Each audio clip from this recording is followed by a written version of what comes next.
Good day everyone! This presentation is about movements occurring a joint. So we will show you our dance presentation which includes the different types of movements occurring a joint. But before that, let's find out what are the different types of movements occurring a joint. So the different types of movements occurring a joint are flexion and extension, abduction and adduction, supination and pronation, internal and external rotation, ulnar and radial deviation, protraction and retraction, plantar flexion and dorsiflexion, circumduction, inversion and eversion, and elevation and depression. So let's not prolong it. Let us see the different types of movements occurring a joint we use in our dance.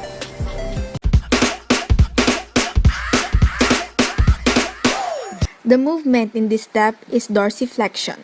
It is a flexion of the ankle that moves toward the upper back.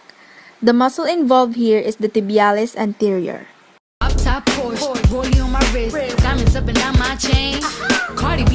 This movement is elbow flexion. It is the movement of the forearm towards the body by bending the elbow. The muscle involved here is the brachialis. Can't tell me nothing, bossed up and I changed the game. It's my big bronze boogie, got all them girls shook. My big fat ass got all them boys cooked. Went from dollar bills, now we popping rubber bands. Bruno sang to me while I do my money dance. The movement in this step is elbow extension. It is the opposite movement of elbow flexion. The muscle involved is triceps brachii. Wrist hyperextension goes beyond their limits.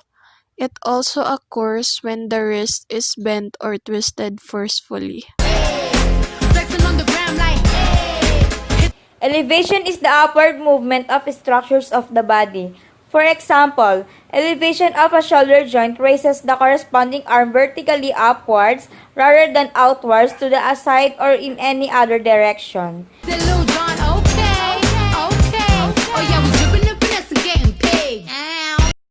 The movement in this step is what we call ulnar deviation, which is the movement of bending the wrist to the little finger, and the muscle involved is what we call extensor carpi ulnaris.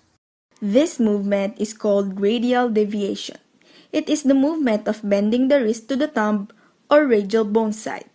The muscle involved here is the extensor carpi radialis. Ooh, don't we look good together? There's a reason why they watch all night long. In circumduction, it is the movement of a body region in a circular manner, in which one end of the body region being moved stays relatively stationary while the other end describes a circle. Yeah, I know we'll turn heads forever. So tonight I'm gonna show you off when I'm walking with you. This movement is arm abduction. It is the movement away from the midline of the body. The muscle involved here is the supraspinatus.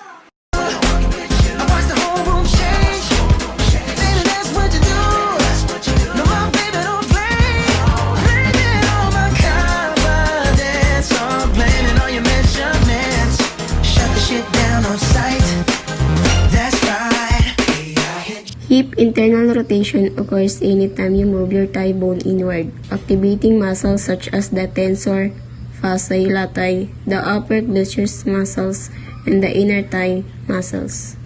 External rotation is the rotation away from the center of the body. An example of this is bringing your hip bone away from you to the side.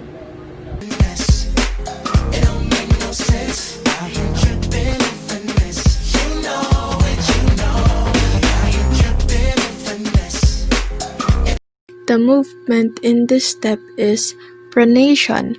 Pronation occurs when shoulder move forward against something. The muscle involved is biceps brachii.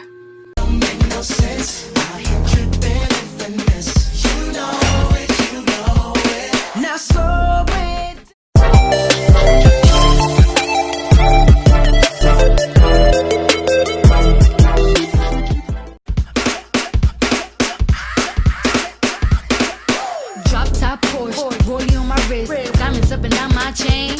Car can't tell me nothing. Bossed up and I changed the game. You screaming? It's my big bronze boogie got all them girls shook. My big fat ass got all them boys cooked. We're from dollar bills, now we popping rubber bands. Bruno sang to me while I do my money dance like hey.